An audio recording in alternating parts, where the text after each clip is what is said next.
Lesson 138, reading problems, writing equations. This is probably one of the hardest lessons, or the ones that people struggle the most with in this algebra chapter. So I'm going to try to help you out here, but you're going to have to check out your lesson and just do your best.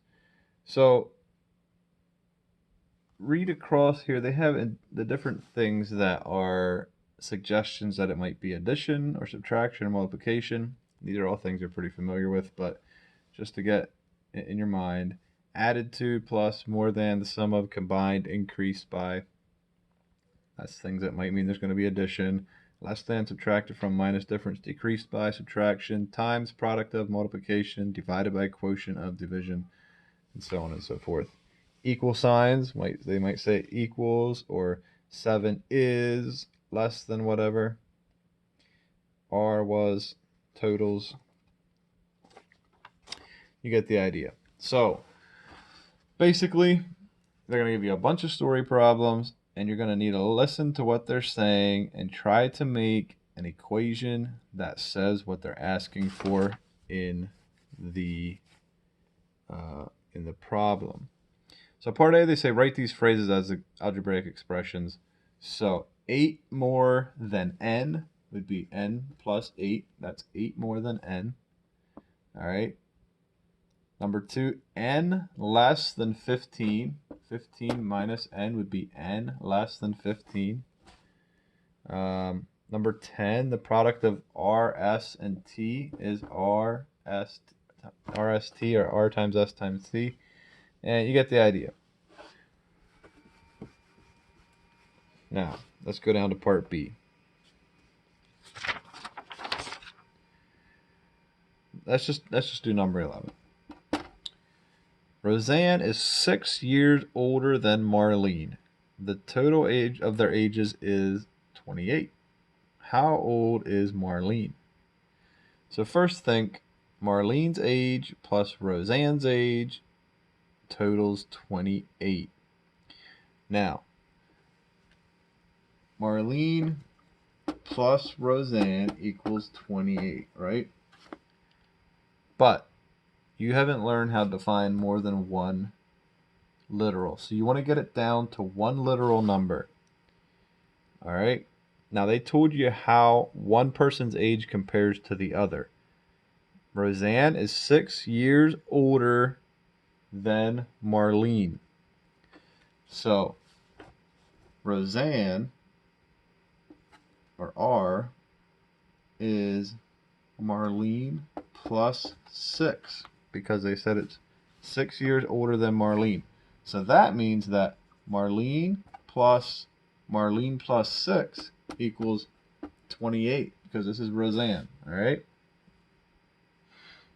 Now let's complete the rest of the equation.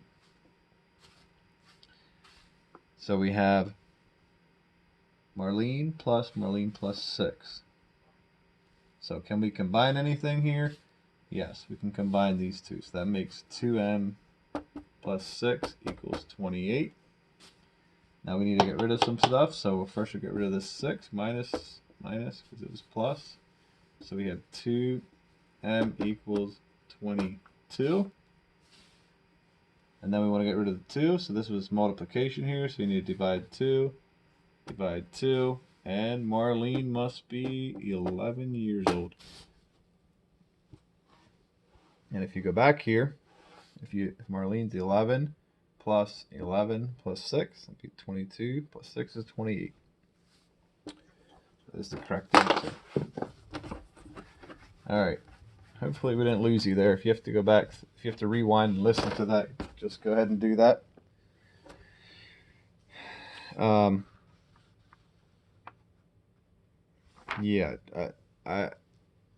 not sure how to tell you not to get hung up on the two unknowns, other than they're always going to compare.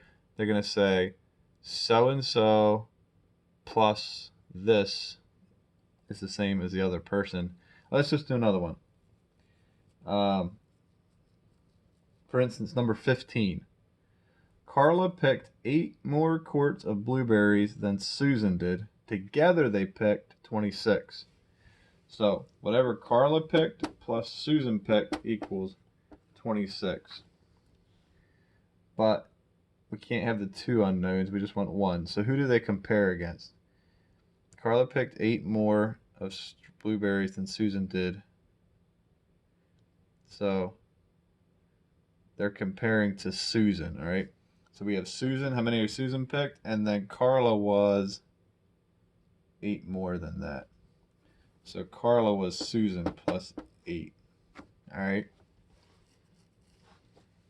So you're going to look for whoever they're comparing against, and that's the literal you're going to go with. All right, I'll let you do that one on your own. I want to do number 17 with you because people usually struggle with this one.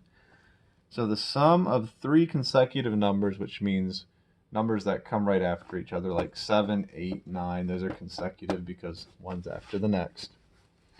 So the sum, or 3 numbers added together, equals 99. So somewhere in the lineup of numbers, there is 3 numbers that when they're all added together, they come out to 99. Now, n is the first one. N. Now just think about this.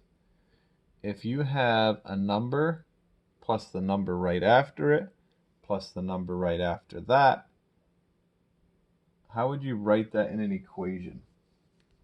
For instance, if n equals 30, which it doesn't, but if it did, that means that this and this would be 30, 31, 32. So how much more is 31 than n, or 30? Well, it's 1. So n plus the next number in line, n plus 1, plus n plus 2, because this one is 2 farther than this one, equals 99. All right, that's how you do consecutive, finding the consecutive number problem. They're going to give this to you more in the future, but n plus 1 plus n plus 2 equals 99. So a number plus the next number after it, which is the number plus 1, and then the next number yet, which is n plus 2, equals 99. So you go through here and you combine everything that's like. So these are all separate terms. This is a term, this is a term, this is a term, this is a term, this is a term, all right? Because all the plus signs. So go through here and add the ones that are like. So you have 1, 2, 3n plus 1 plus 2. You can combine that. That's 3 equals 99. Got to get rid of this. So 3n equals 96. Divide by 3 to get rid of the 3. N equals 32. All right, n equals 32. So if you go back here and put in 3 consecutive numbers, n being 32, you're going to have 32, 33, 34. If you add them up, they should come out to 99. All right, hopefully that was not too hard to follow. It can be a little hard to explain when you're not explaining in person. But again, if you have questions on that, just feel free to ask.